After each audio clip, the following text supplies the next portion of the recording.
Chris Lewis from Vets to Drones. Tell us who you are and what you do.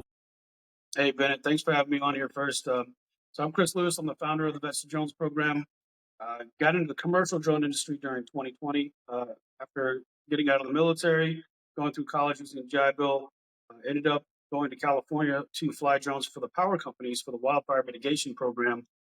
Right after that project, went down to Florida, responding to Hurricane Dorian, using the same skills, flying for the power line inspections post storm down there, and then jumped into telecom and mapping missions after that across the Midwest.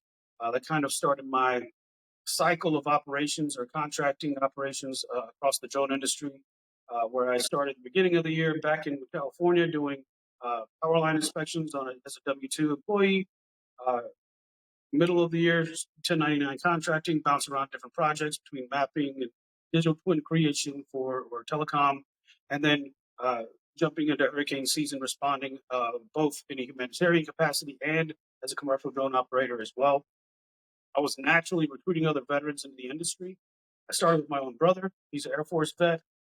Guys I served in the Marine Corps with said, "Hey, you don't have anything better to do, come out to California with me on a project, can fly robots." And then guys I went to and gals I went to school with at NC State, fellow veterans that I studied with, said, "Hey, you know, are the job market's wavering? Why don't you come out here? There's an excellent opportunity out here." Uh, so it was just naturally recruiting other veterans to get into the industry. I was like, it's amazing, right? The workflow just fits like a glove. The opportunities are wide and vast.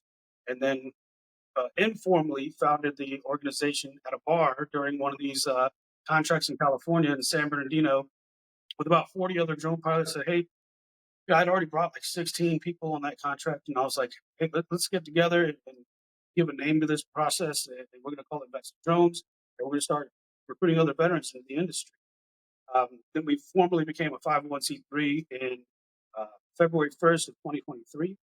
And yeah, we've been off the races since then. We had about 2,800 members nationwide just at the beginning of May, and now we have the VA put an article I wrote in their newsletter. When wild, right? Over Bloated. 110 over 110,000 veterans have reached out in um, just about a month and a half now, and it's just been phenomenal to see the growth. Crazy. Absolute insanity. It's fun. So it's just one of those one things, man. It just blows it up, right? What so yeah, weird that a bunch of Marines you know, form something in a bar. Just saying. I mean, we were definitely paying homage to tradition, and it just felt right. Yeah. We had been working on that contract. That was my third year out there. We, had grown into a family. All of us had traveled from all across the country to go to California to start flying drones in that capacity, and it just felt right. We'd already, the process was already alive and well. We'd already been training. Yeah, it just felt right. It decided to start helping other folks get into it because the opportunities are just incredible. Yeah, so talk to me about the emerge like all right, so drones happen, are really good for a bunch of different things, obviously. No pun intended, but the applications are kind of the sky's the limit, right? What do you see as the like emerging things? Like if folks wanted to think outside the box a little bit about drones in general and their commercial uses, where is this going? Well, there's a couple of ways to peel that onion. Tell you what, Yeah. if you go into obviously we see things happening in the realm we came from, the DoD space. A lot of drones being in warfare. We've seen entire divisions starting to do build and fly, where they're building their own FPV drones. And I never thought I'd hear the day where an infantryman was learning how to use a soldering.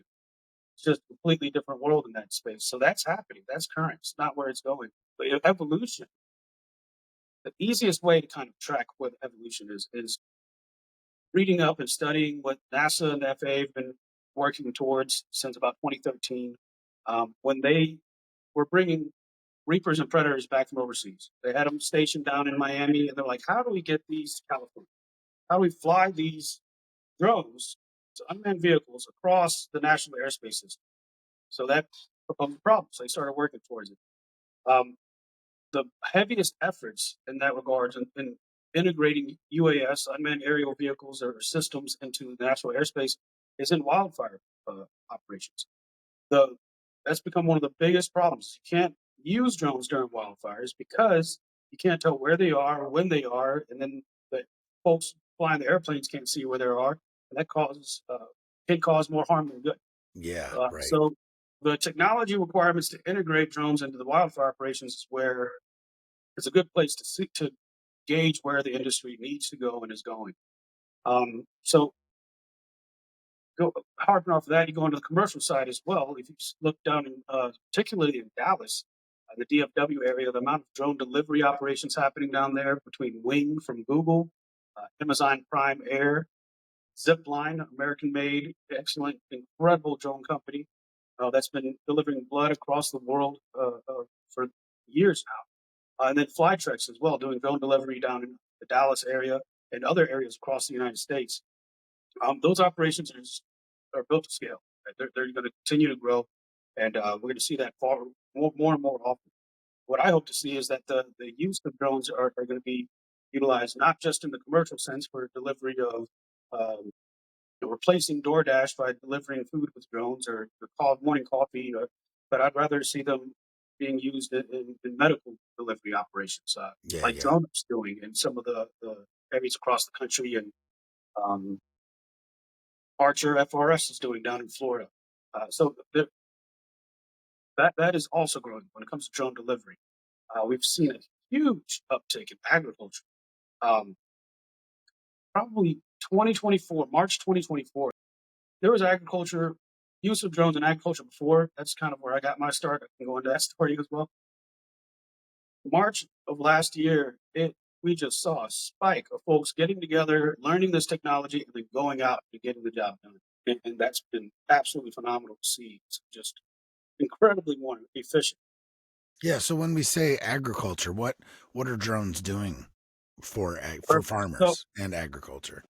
so this is actually how I got my first interaction with drones when I was still studying. Right, I Yeah, was yeah. in a plant physiology lab. Uh, I'll tell the full story for you, but so I was studying corn, quinoa, and soybeans. Right, and they were gearing me up to go to grad school to do drone inspections on the peanut farms all across North Carolina. Can't make Okay. this.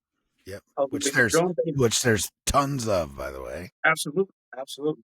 Um, so the imagery for that project and projects I've done since is for photogrammetry and multispectral imaging. You can tell you can you can pull a variety of insights from the data you collect when doing an autonomous mapping mission over a field with those types of sensors. Whether it's too much water, too little water, maybe there's an infestation of some sort. You can pull those insights from that imagery collected via data collection drone. What I did last summer, by partnering with one of these guys that was a former crop duster, was spraying and spreading using agricultural drones in that regard. So not just the data side, but actually physically dispersing for these fields. Um, it was incredible to get that experience working hand in hand with a partner of ours, and that the efficiency, right? If you take so you take the multispectral image, find the insights around the field. This corner and this one spot in the middle has too much water or too little pesticide, too little herbicide. You can go and spot spray in those locations versus just covering the entire field.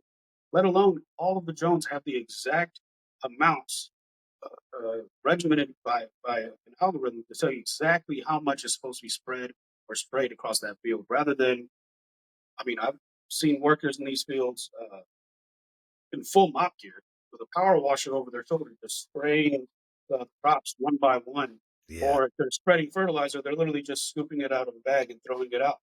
This makes the drones just make it incredibly more efficient in the exact measurements as well. And safer. Absolutely, yeah.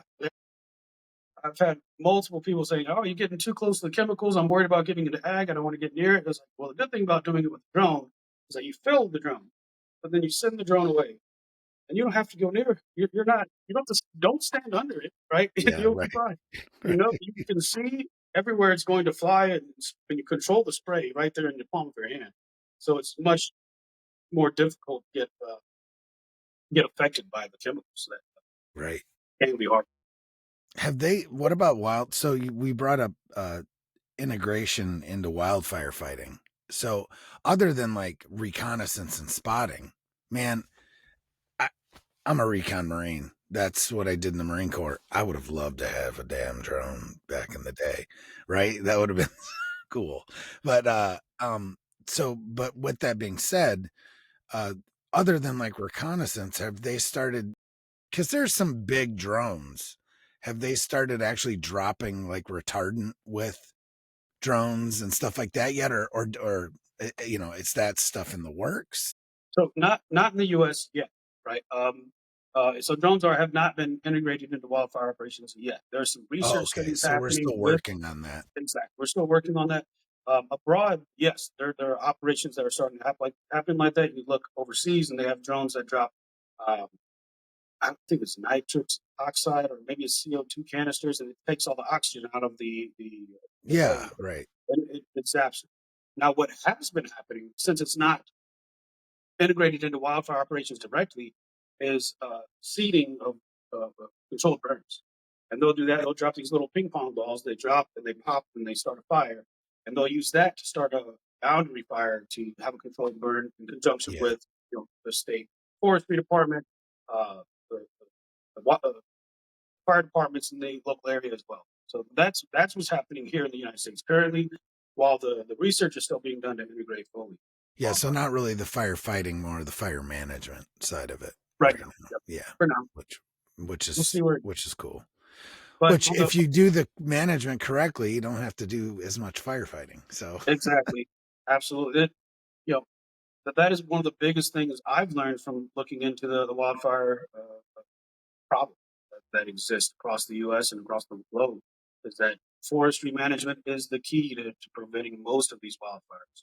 yeah, we have a horrible well, not every place. Places do it better than others, but wow, some Now, management issues. on the recon Marine side, I don't know if you saw the new Marine Corps platoon, rifle platoon. No, Oh, I haven't looked at it. But I mean, I absolutely. know it happened, but I haven't looked at it.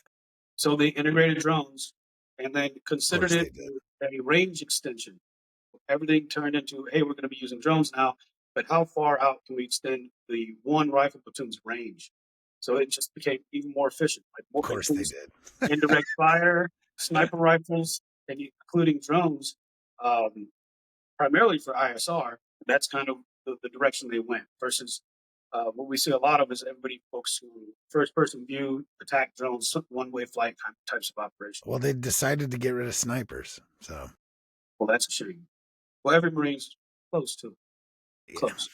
but it's a whole nother skill. Anyway, Yeah, I agree. Yeah. I'm just saying, people think of the Marine Corps, they think quintessentially they go Marine Corps sniper. Well, technically, there's no snipers in the Marines anymore, folks. Sorry. It's definitely weird, right? So, yeah, nothing. They closed it all. It isn't even an MOS anymore. This is like the fourth time in history they've done this. Fifth time, maybe. Anyway, don't want to get don't want to go down that rabbit hole. But so why vets? We'll go there. That's a great question. Most of it's, I just wanted to give back to the community I came from. Everybody's like, oh, helping vets, charity, nonprofit. It's like, well, the industry needs veterans more than I think veterans need the industry as well. Uh, there's a level of professionalism that's needed in the industry, and there's a level of capabilities as well. I can't tell you how many times I've been in the field working with folks, and maybe they don't know how to use maps the right way. They're in the wrong AO. So I assigned them over on the other side of the mountain ridge, and they're over here in the wrong neighborhood inspecting somebody else's assets. It makes for a headache. Driving off road, four-wheel drive vehicles, right? We're following power lines, telecom infrastructure assets, and you go as far and wide as the infrastructure goes, which is literally everywhere, right? You're not always in a nice, cozy urban area or suburban area. Sometimes you are out there, right? Especially with power lines, I can imagine. Absolutely, which makes it incredible for veterans as well, is that it's an adventure every day. So the workflow just fits like a glove for us. So some of those core skills, being mission driven, understanding like the sensitive equipment you need to handle and take care of during the mission, and then producing that deliverable for the client as well. All of that is something that veterans know how to do naturally just from our experience in the military. That and then it is an incredible job, right? And I've also met several folks that maybe take it for granted, and I'm like, well, I know some folks that'll appreciate this work, um, and there's another reason for it as well. Is that if anybody's earned the right to make a decently living, a livable wage from flying robots around and operating drones and robotics across the U.S., it's us. And I just, you know, with a team of other veterans, decided to help other veterans get into it. It's just absolutely phenomenal opportunity for us. Yeah. So you've been doing some disaster work. That's where you're at right now, right? So after our friendly hurricane that whacked Tennessee and North Carolina, mostly, mainly, I don't want to detract from any other people that got hit too. What what have you guys been able to do with drones there in like disaster relief, which you had brought up earlier too? So hurricane relief and one. Absolutely. So done at least one hurricane per year since 2020. In 2020, Ida 21, EN 22, Dahlia 23, and now we're here. 2024 was Hurricane Helene. We started with our friend David Crabtree, we call him Krabby on our side, Navy veteran, absolute phenom. He started with him doing search and rescue operations using an DJI M30T with his ISR thermal capabilities. In the rain, weather, doesn't care. We started with him. He was basically our forward element, right out there scouting the route. He went from West Virginia, where he lives, all the way down to Georgia, and then to South Carolina, up to North Carolina, to where I am now in Spruce Pine, North Carolina. Then we had a handoff, I think October 4th, 3rd or 4th, probably 4th, where I had gotten our guys together, said, hey, we're going up there. We have a forward element that's already there on the ground. We talked with the National Guard Association. They said, hey, we need you to go up there. So I got a box truck full of supplies from them. We worked with the United States Veterans Corps out of Raleigh and had an entire logistical supply chain set up because of Andy Ladner down there in Raleigh. And then we landed up here, about 14 of us on the hill in Spruce Pine. From there, we send out scouts, right? They had motorcycle crews out here, the 82nd Airborne veterans, and they know the mountains well. And they were out on motorcycles, and we had our drone guys going out as tag alongs with them to do extension of range, right? Scouting out for different routes that were closed and different points of egress and ingress all across the entire region.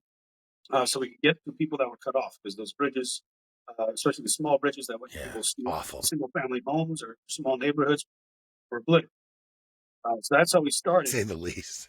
Yeah, Oh my the gosh. it's almost putting it lightly. Then the 18th Airborne Corps got activated on Title 10 action. So they ended up on the same hill that we were, and they were bringing up the 27th Engineer Battalion equipment, then the National Guard was sending equipment as well. So then we ended up with a fob here, basically. Uh, Wow. Volunteers, active duty, and National Guard units all in this one location. And then we started using the drones a little bit different. We started map. They didn't understand how to do drones, right? They didn't know at all. The guy in charge of all of this asked for air assets. He was asking for helicopters to start flying and moving things around. They were like, no. And he said, well, what about drones? He was like, our guys don't know how to use drones yet. He said, but there is this nonprofit out of Raleigh. Why don't we call them? And then that's how we got up here through that communication stream. So once the engineering assets started showing up, we began mapping. So different devastated areas, close to the floodplain, completely demolished. There are piles of debris scattered everywhere, right? And they weren't even piles; it was just debris everywhere. Whether it was building materials or trees, full trees, vehicles, all kinds of stuff.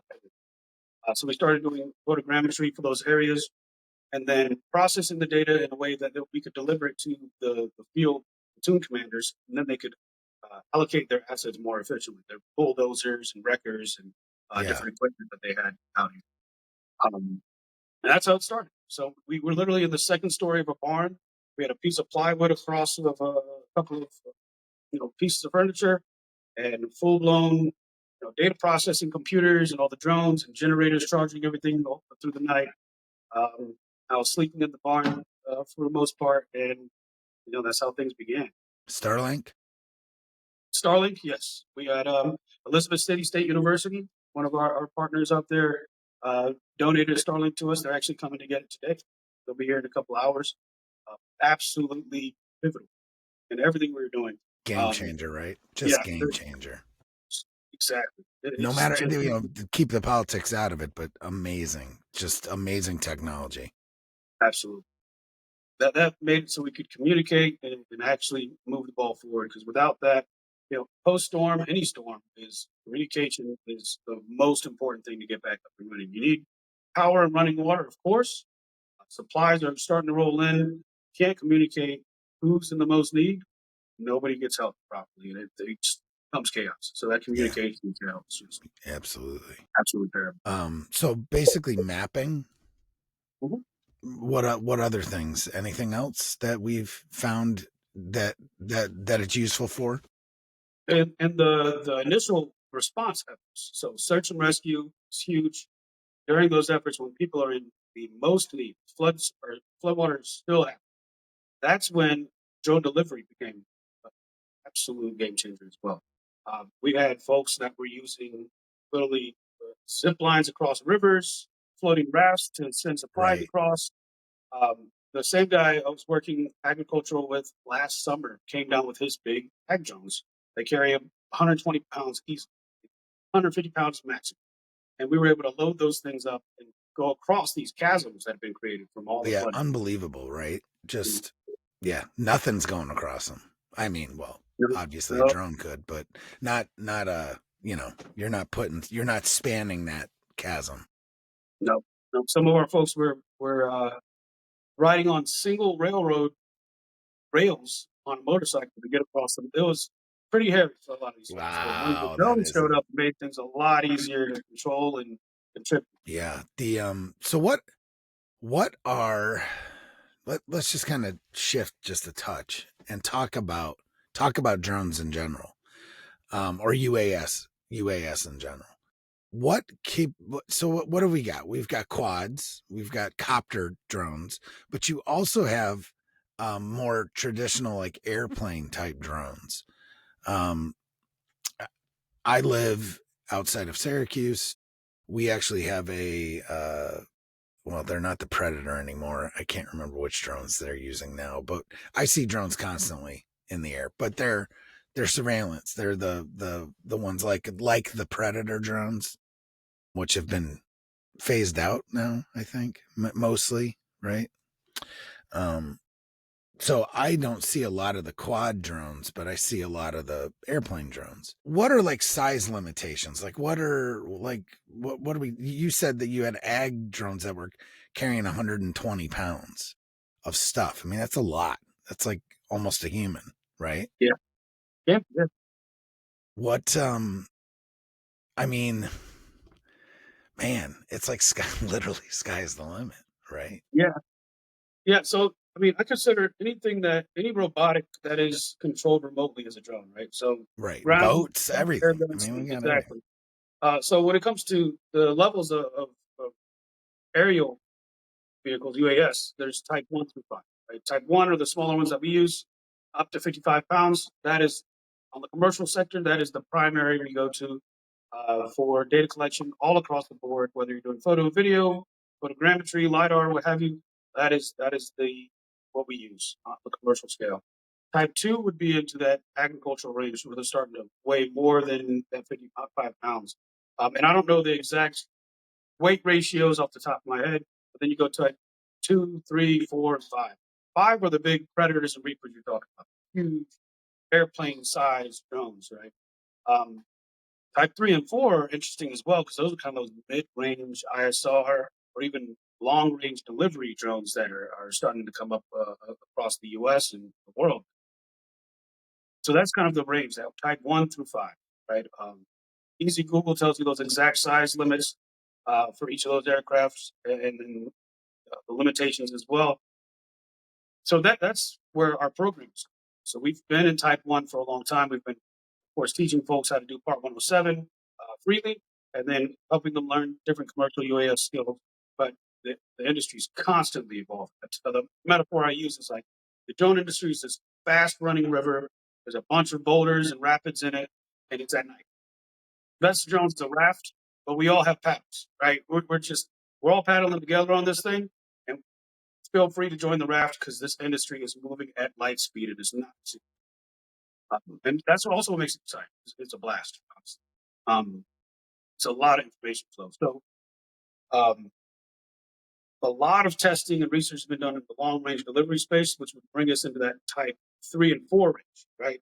The type 2, agriculture, we saw that blow up last year. Lots of our guys have founded agricultural businesses. 3 main states would be New Jersey, Virginia, some guys in North Carolina as well. But then down in Texas, Flying Cowboy, Tim Butler is killing it now. Yeah, are they And then using I thought I saw a drone video of a drone and they were herding cattle with the damn. it's doable. I don't know. I was like, I can't remember, but I think they were just looking at like the possibility of using it, and it seemed to work. But I anyway, remember seeing some Australians using a small helicopter for that. A small drone is much safer. I'll put it like that. yeah. Yeah, Um, yeah, I remember. So this spring, I took my family to Mystic, Connecticut, and they have at the seaport there. They have a waterborne drone, which it's a boat. I mean, it's a huge, but it's not huge, but it's a big old boat. And I mean, it was a combined DoD project with the Navy, or maybe the Coast Guard. Either way, that was intense too. I was like, what the heck? Drone absolutely. boats. So cool. That is a huge use case we've seen grow through UNR, and it's continuing to grow as well. But on the commercial side, for the most part, that's the direction we help guide our veterans towards, getting out into the commercial sector, becoming into Yeah. civilian, and making money out here. One of the coolest projects I know of is the Hoover Dam, where they combined all three. Right? They had all three types of drones, if you will, or types of robotics. You had air, ground, sea, where the Hoover Dam, right? There's water on Yeah. one side, big flat face, and there's Yeah. the roadway on the top.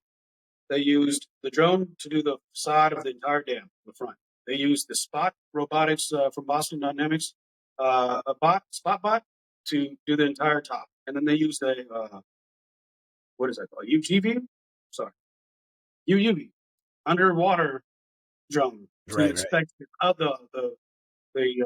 the waterborne side of the dam.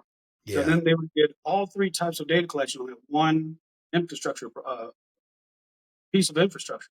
We're able to create this one seamless deliverable, which is just phenomenal to me, and just It cool to is. see the It's air pretty ground cool. sea, yeah, combination of robotics. Yeah. That is really cool.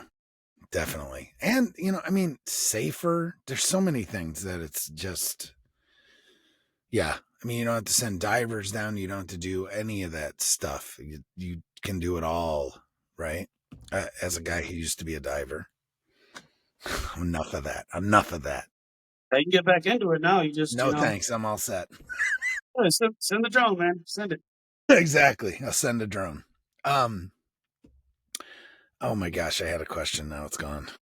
Shocking. Yeah, actual jobs, like what are guys and gals looking at to really, like, to make this a job? You've been doing this a while. Folks that can either uh you're talking about agriculture, we talk about working for power companies, we talk about working for yourself, entrepreneurship, which I'm a huge fan of veteran entrepreneurship. um which you and I need to talk about offline a little bit. But either way, um, like, what are we looking at here? What are we looking at investment wise? I don't want to get too deep. I do, I got but you. go ahead and start going down that road. Yes, I give everybody the crawl, walk, run approach. Right, that's the approach to the drone industry in particular, but to life in general. Right, the way I started, W-2 employment. Right. Well, first the job field is vast. Right, a lot of people start with real estate in their own town. They want to do some local stuff, photo and video. But my focus, since I got in, I got really lucky and ended up in infrastructure inspection was right off the bat and found still solid employment since I got into the industry. That's just got really lucky, met the right people at the right time during COVID, and ended up jumping straight into the fray, if you will. So power lines are everywhere. It's so much easier and safer, like you were saying, to send a drone to inspect those lines across a vast area. So much faster too. It's incredibly faster uh, for all power line inspections across the U.S. is awful. Cell towers are tall. I'm not climbing up there, but I've inspected many of them using a drone. And Uh, I know, I don't want to cut you off, but I know that to be true.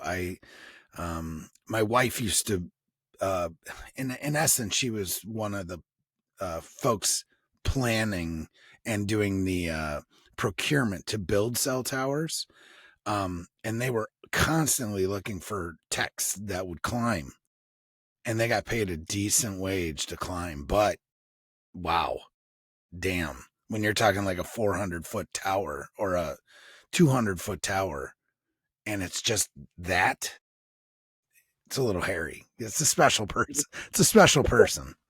yeah, yeah. Well, doing it with a drone is not as difficult. I'll just put it Yeah, that I can imagine.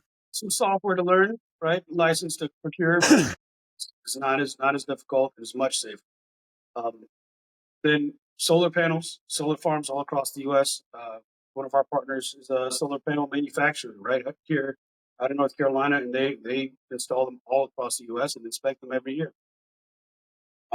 But so I started with a W two job, right? Power companies subcontract or contract out these primes, called DSPs, drone service providers, and they provide W two wages. The job is they give you a truck, they put you in a hotel, they give you their equipment to use, and you're out there making an hourly wage. It's fairly straightforward. It's a 9 to 5 job. Go forth, do great things. You work 8 to 10 hours a day, 5 6 days a week. That's it, right? It's great. What is it? I mean, I'm gonna say it. What does it pay ish? When I was first getting in, it was 50 to 60 an hour. Now it's kind of that 30 to 40 range, and there's some storytelling behind that.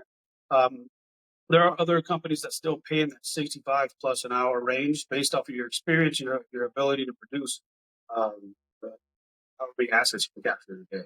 But So yeah, that leads to the next one is the 1099, right? The freelance side of the industry. What people are hiring all over the place, but you have to cover your own expenses. That being said, you can make more money, but it's all effort-based income. I call it eat what you kill, effort-based income. yeah. Cover all of your own expenses, your own vehicle, gas, your own drone equipment, insurance, and you're under your own LLC.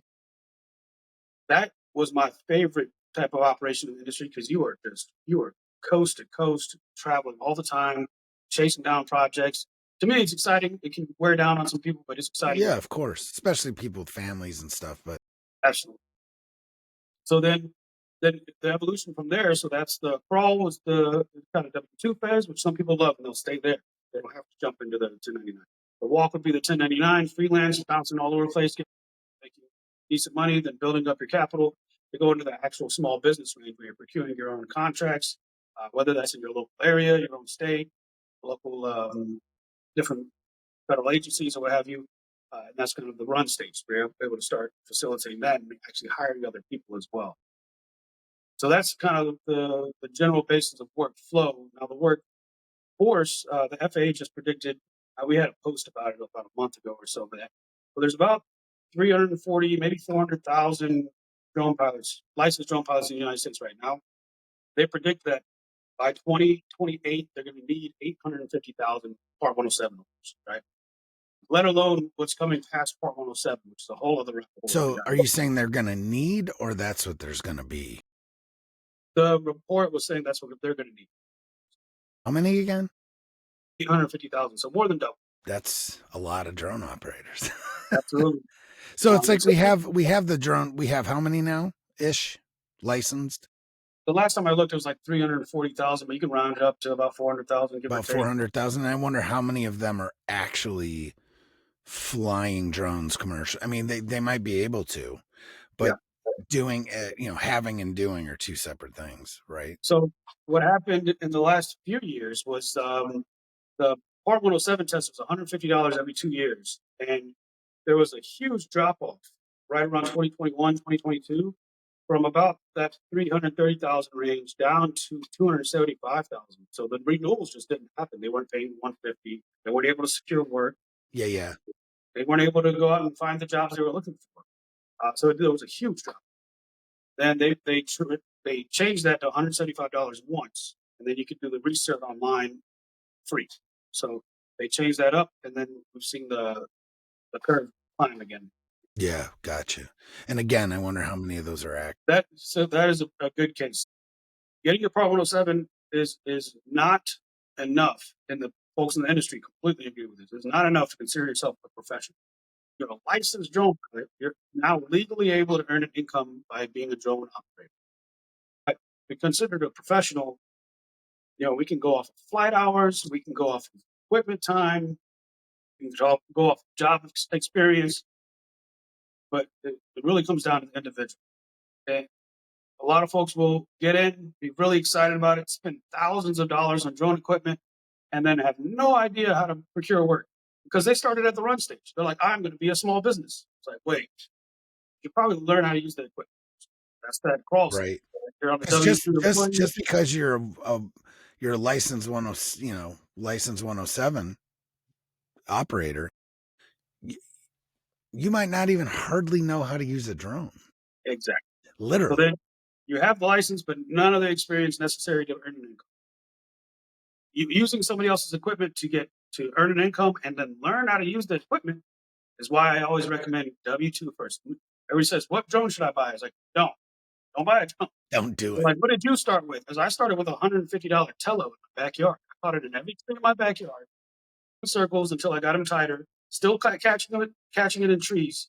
And then I got him down to figure eights, and Yeah, I don't have then I my bought drone. I don't have another my a drone smaller here. drone. I thought I But had I it in here, still but I don't. got into the industry by working for somebody else, using their equipment and learning how to use the equipment professionally before I was able to even consider going off on my own or buying commercial grade equipment. It's not something I recommend ever for when first getting into the industry. It's like learn how to do it first, then then you'll even realize, hey, which part of the industry do I want to get into thermography? Do I want to do multispectral, LiDAR? Is photogrammetry and autonomous mapping my thing, or am I a manual inspection person? Or maybe I'm just doing natural disaster response. Maybe you just want to volunteer, do search and rescue. It's completely up to you. But if you've now had experience, paid experience bird building, then you can make a educated decision on where to go next.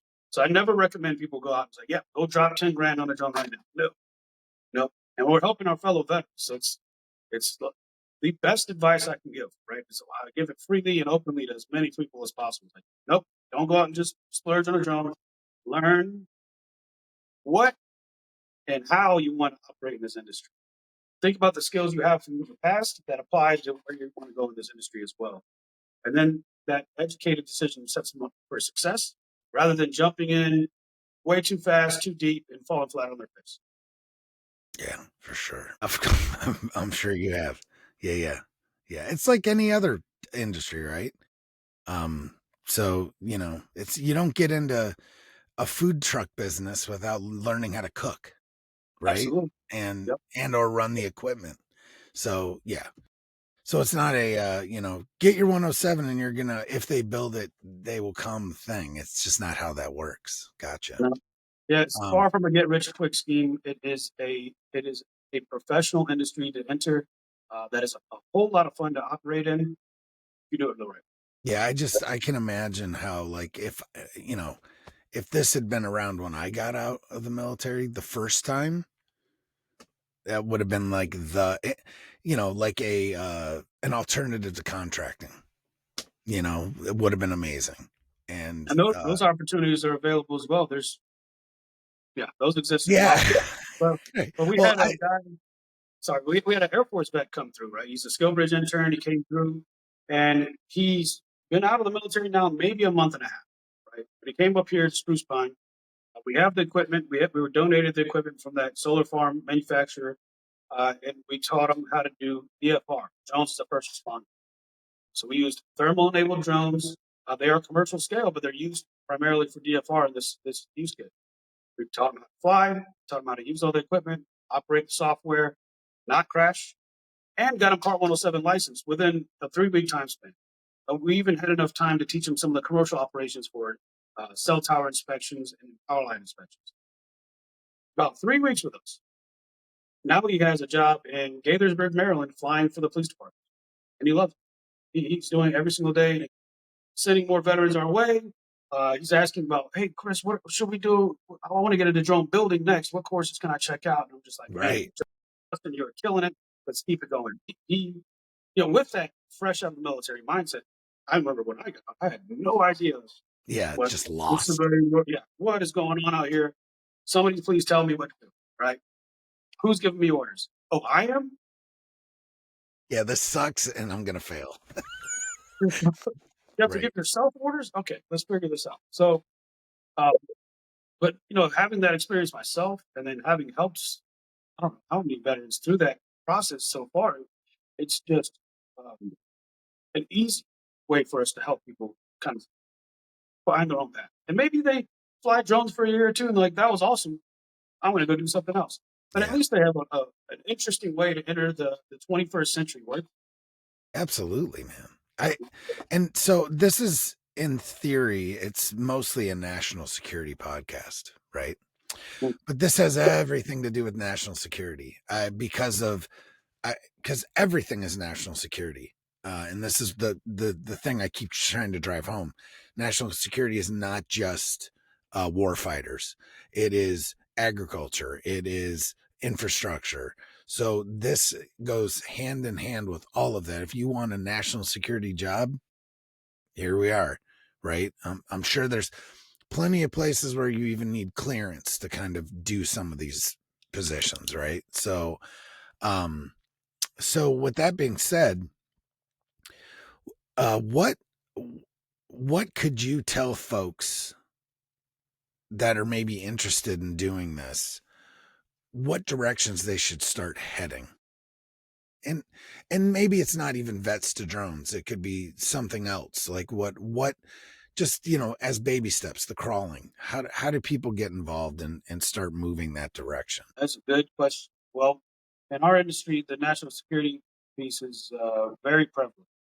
90% of the industry is controlled by a Chinese-owned manufacturer, DJI.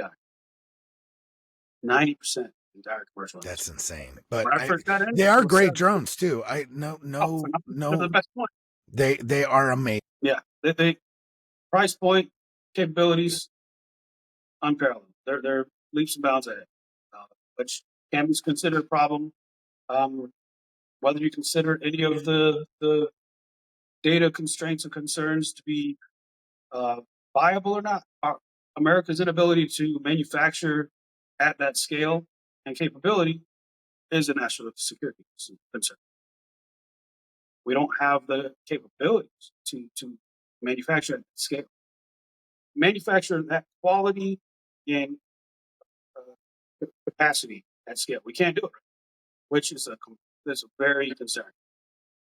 In my mind, and many of the folks in our program and the industry, we see the commercial drone industry, or I like to call it the American drone industry, as that culminating point of many of these other industry 4.0 or fourth industrial revolution technology, right? It's where they all come together, whether it's IoT, Web3, big data, AI, robotics. It's all kind of put together at this one point. So when it comes to national security concerns, you can see the biggest gaps in this industry alone. And when you say 90%, when I was got into the industry, it was 70% of the industry was controlled by DJI. Now it's 90% just 5 years. So that is the easiest kind of imbalance you can identify when it comes to national security concerns. Uh, the I don't want to call it rumors, but the idea of the data constraints and things like that were pushed out to the public about DJI have all but been refuted. Some cases have been refuted. It depends on who you ask and which day of the week. But they still own 90% of the commercial industry. So I mean, at the end of the day, there's still reasons why we don't own like Huawei phones in America, right? Because there's embedded stuff on the back end that you just don't know about, and it's a concern. I mean, considering like things we talk about infrastructure, right? Where giant transformers that are the base of our entire electrical grid, like over 50% of those are made in China, and they take 6 months to build, right?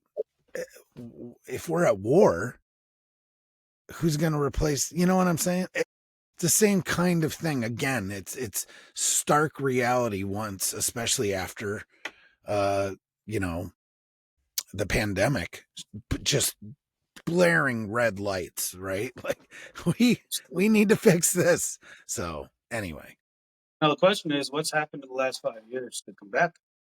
So where are we?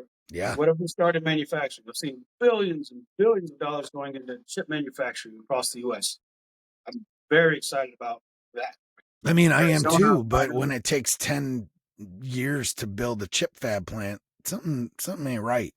I mean, I don't want to go down hard down that road, but I live in an area where there's a lot of Amish people. Now a barn is totally different than a chip fab manufacturing. Yeah, But if they can put up a barn in a day, literally a day, we should be able to put a chip manufacturing plant together in 3 years versus 10, or a nuclear plant in 2 years versus five. Like, come on.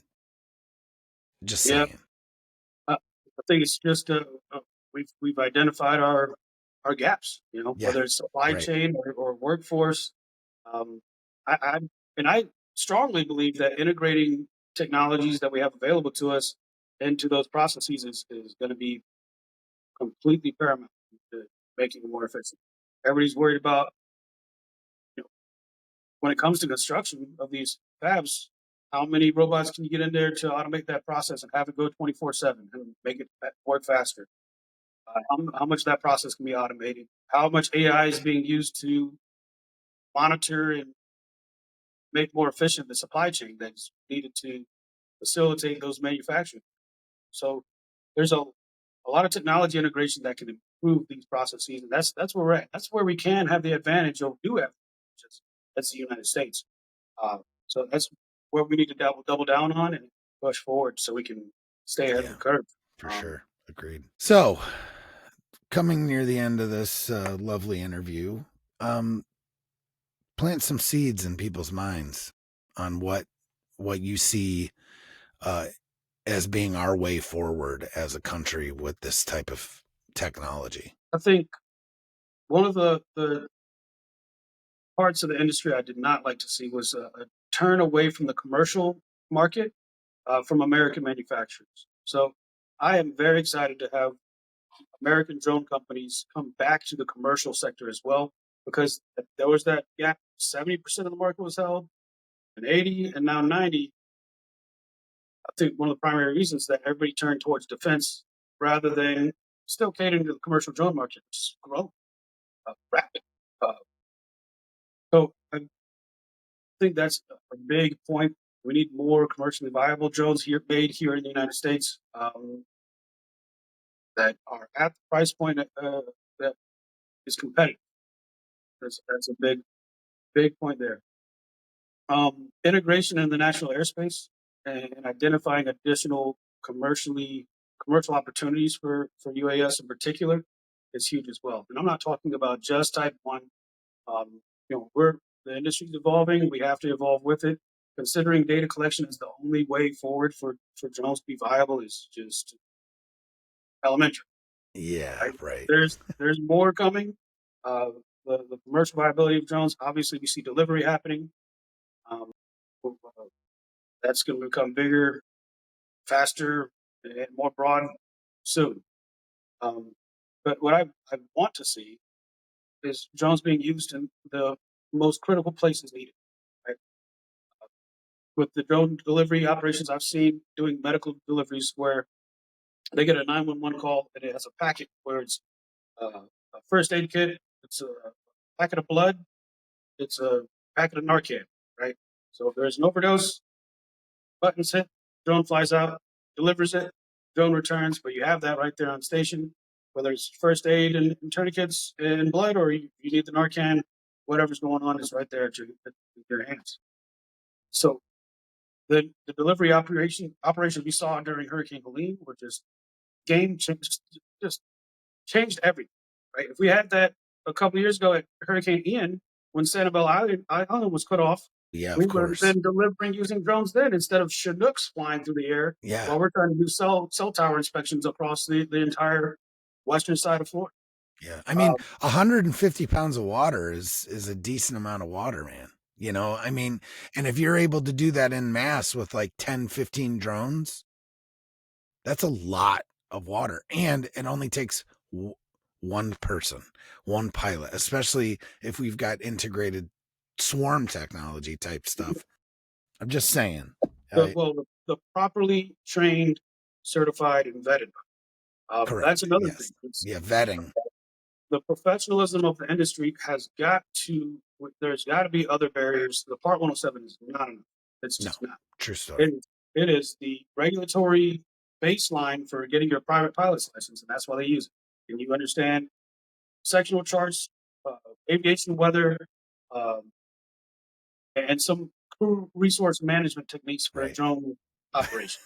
But It as is not but enough. as a usual in the government eyes here, you use about 10% of what you learn probably. It Well, everything is digitized nowadays. All the information you need can be provided with software in the commercial industry at the click of a button. So all of the things you learn for that to pass that federal test is all within an app on your phone as well. right. And it's already There, taken care of. it's exactly. So yeah, there is that element, but it is a technology industry.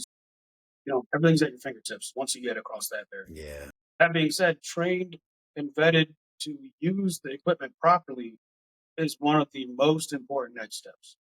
Um, One of our veterans had his curriculum vetted to the ASTM standard, an international standard for curriculum development, meaning this checks out. Right? Most of the education you'll see out there most of it's going to be Part 107, which vets, we give that away for free. Go on our website, send me an email, get you free Part 107 training. Most of the training is going to be Part 107. They're going to try to overcharge you so you can get this baseline certification. Since I got in the industry, to me, the most important thing was teaching the commercially viable skills and then safe and efficient flight. If you don't, if you can't fly safely and efficiently, more practice is needed, Yeah. or you need to go home. That's the reality, right? Not everybody's going to make it, folks. Then the commercially viable skills, if you don't understand that, then no, of course you're not going to find a job in the industry. You don't know how to put that thing to work. You Yeah. can't. You can't do it. So making sure people understand the the processes, the SOPs, what's needed to operate a professional, man. Not Yeah. consider it a toy anymore. It is cool. You can call it Yeah. a toy all you want. Consider it a life saving device or a money making device or tool. Is definitely that perspective shift that need to happen across the Yeah. United I'm States. not I'm not a big one for regulation, but it seems to be one of the industries that definitely needs some, right? Continuing education requirements, flight time requirements, blah, blah, blah. Yep, mirroring traditional aviation makes the most sense, right? And that's what Yeah, they've done true so far. story. Um, But then there's been some regulatory constraints there as well, because most of that regulation was built and developed between 52 and 68, considering there was a person in the cockpit versus being able to see in a void versus all of the technology based sensors we use for drones. Yeah. So another rabbit hole we could dive into. But yeah, Part 107 is not enough. Keep learning, keep training, and get ready. Part 108 is coming out soon. So the industry is going to continue to evolve. Uh, don't remain stagnant. Don't think, oh, I'm going to get into drones. I'm going to buy this one drone and that'll make me money for 10 years. Nope. That's not how this works. You gotta be willing to continuously develop and evolve with this industry, which is also why it's incredibly exciting to be a part Absolutely. So tell us where we can find you. of. Oh, perfect. Yep. Well, my email is chris@vetsterjones.org, which is also our website, vetsterjones.org. We just got a new facelift. Yeah, One I of my like it. I'm buddies, looking at it right now. It's great. awesome, Marine buddy, I went to NC State with, did that for us. And he's doing incredible work. Way better. Way better than the Thank last one. The last one was my version. Okay, Yeah, I used gotcha. crayons to plug and play. Anyway, we made it work. Um, so vetsterjones.org, you can find us on there. You go on there, you fill out a form. There's about 60 questions in there. It asks you everything about you, branch of service you served in. Um, do you have your Part 107 yet? What interest do you have in the industry? Where are you? We've broken the country down into 10 regions with this large influx. 110,000 veterans have reached out. So 10 different regions across the U.S., which mirror the FEMA regions exactly. So we can break things down and further delegate out to your local areas. We're also using those regions as hubs for us to travel to and do events at, which is one of our primary things, coming out and doing fly days with you, the veteran, and putting the equipment in your hands so you understand what this industry is, what the equipment feels like, and even whether or not you even want to get into it or if it interests you. So that's how to find us, is through the website. The events will be posted on there. We'll be traveling around the U.S. almost continuously. This Hurricane Helene has been um, the most kind of stabilized position we've been in since inception. You know, we've been up here since October, and but our primary is traveling out, meeting as many veterans as possible, and getting you in there. Yeah, I did it just before we got on the podcast. So it's incredibly easy to get linked up and then whatnot. Are you guys still doing work with ARP? Yes, so that's what we're here at Yeah, Spruce so Pine. give them a big plug, please. Awesome. So the Appalachian Rebuild Project is a project we developed with the families and volunteers we worked with during Hurricane Helene response initially. We turned that aid station from just being an aid station to doing full rebuilding projects. We had a huge shout out from a YouTuber named Wendigoon. Yeah, Isaiah, Wendigoon. thank you so much. Wendigoon, I know him. I know who he is. Awesome. I don't know Awesome. him, but I know who he is. Yeah, he's been a huge contributor and supporter. Um, did a documentary on us and talked about all of the work we've been doing. Basically, from this brick and mortar, we have everything from heaters that were being distributed to during the winter months to having volunteers and even some employees out swinging hammers and rebuilding churches, houses, um, driveways, and I think next they're looking heavily into septic tanks and rebuilding the area for what's needed. Some of the gaps that were missed from the FEMA funding and some of the other larger nonprofits that have been donating money out and doing projects. We, we have the local folks that can actually get out there and swing the hammers and get the job done. Amazing. All right, Chris, thank you for coming on, man. And Thank you, Ben. we'll do it again soon and get an update on what's going on. Perfect. I will be your shield in the fiercest battle. I'll defend you from all these arrows, and the sword I wield will keep you from danger. Let me be your shield. Yeah. Yeah.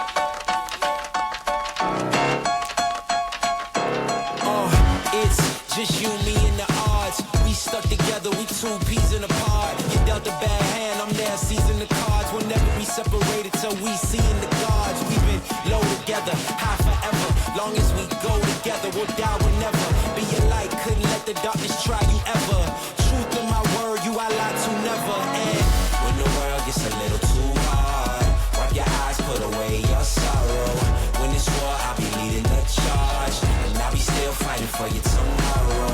Yeah, even with a blindfold or in different time zones, could find my way to you with my eyes closed. There's nothing between us. Go to Mars and Venus, stand in front of every one of them rocks they slinging and being Your shield in the